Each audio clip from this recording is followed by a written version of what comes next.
Tiga video, ya hanya 3 video, saya menyentuh hampir 1000 subscriber. Dan mungkin di video keempat saya ini adalah video yang akan menghantarkan saya menuju 1000 subscriber pertama.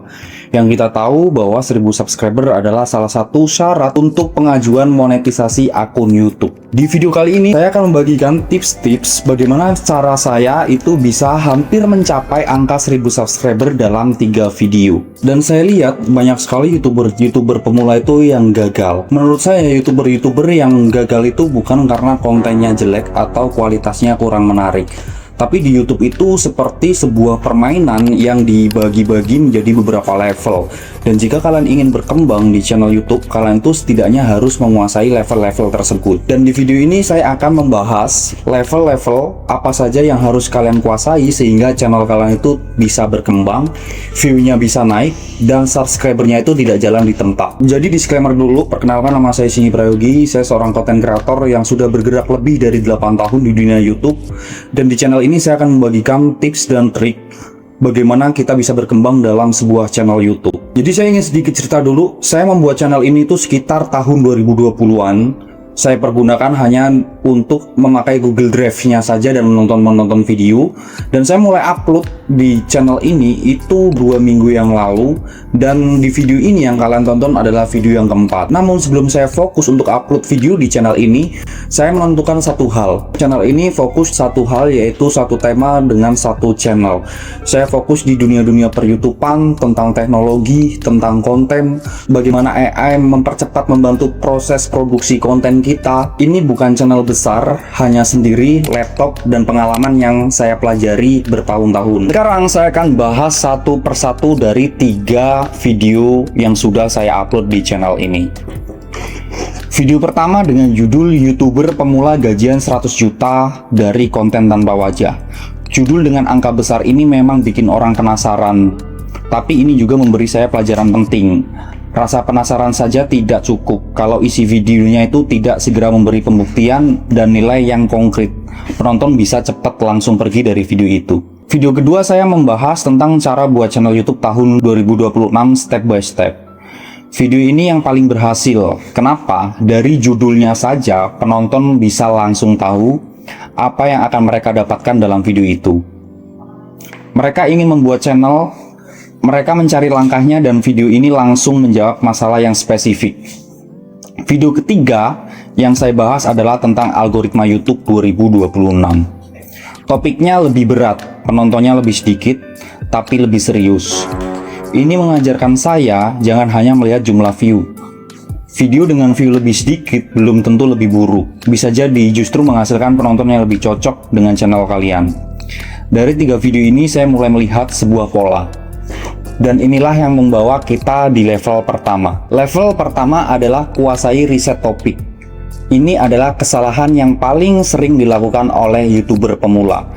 Kebanyakan dari mereka itu hanya membuat konten apa yang mereka sukai, padahal belum tentu orang lain ingin menonton. Jadi sebelum membuat video, jangan tanyakan pada diri kalian itu, saya ingin buat video tentang apa.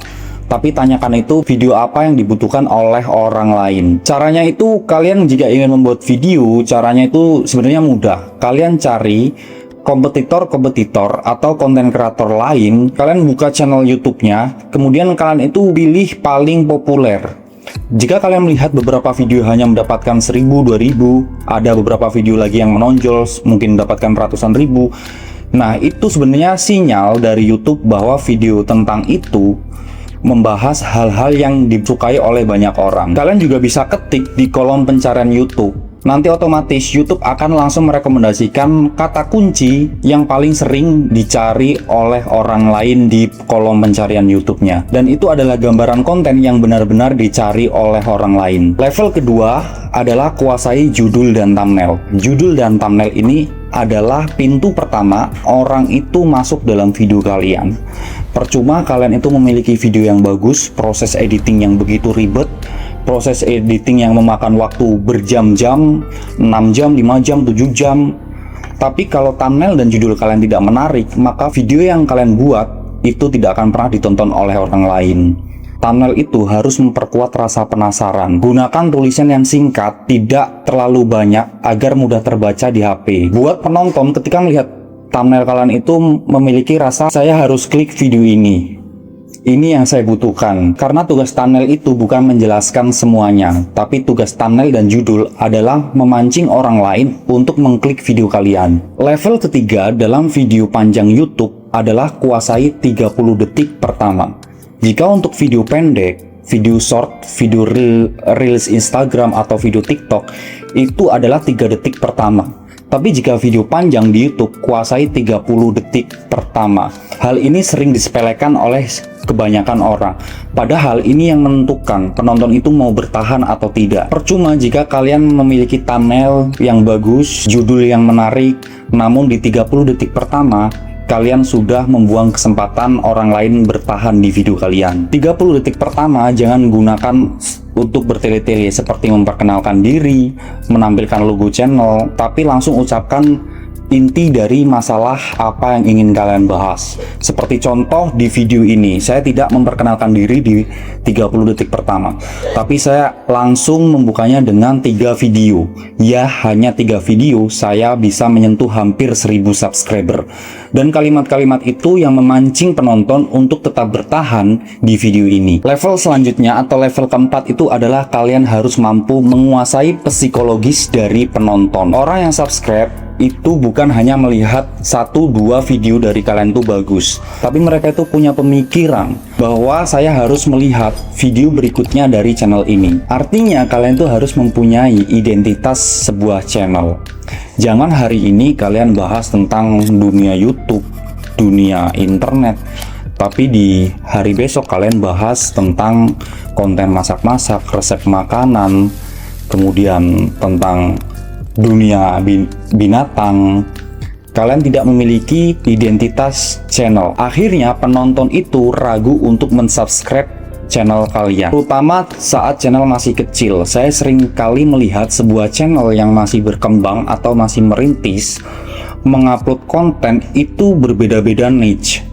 Hari ini dia upload tentang dunia per-YouTubean, kemudian besoknya dia upload tentang makanan, hari besoknya dia upload tentang konten lainnya. Itu yang membuat penonton itu tidak subscribe channel kalian. Karena bayangkan saja, misal penonton datang nih di suatu toko baju, mereka ingin datang mencari baju. Dia udah masuk ke toko baju, tapi tiba-tiba toko baju itu berubah menjadi warung makan, maka orang itu akan pergi. Itu sama halnya dengan sebuah channel YouTube. Kita harus fokus dengan satu konten terlebih dahulu sebelum kita memiliki personal branding. Tapi dengan tanda kutip, ini kita sebagai warga biasa yang datang untuk membangun sebuah channel. Kalau toko publik gimana bang? Kalau misalnya artis gimana? Kalau mereka datang mau bikin konten apa aja, karena mereka udah memiliki personal branding di sosial media lainnya, maka banyak orang yang tetap subscribe. Tapi ini kita datang dari bukan siapa-siapa yang ingin membuat sebuah channel YouTube, maka harus fokuslah dengan satu topik. Level yang kelima atau level yang selanjutnya adalah kalian harus bisa menguasai analitik YouTube. Jadi di YouTube itu ada analitik, ada data-data dari konten terbaru kalian. Kalian itu harus bisa menguasai itu. Contoh, kalau CTR rendah, apa yang harus dibenerin? Kalau retensi rendah, apa yang harus dibenerin?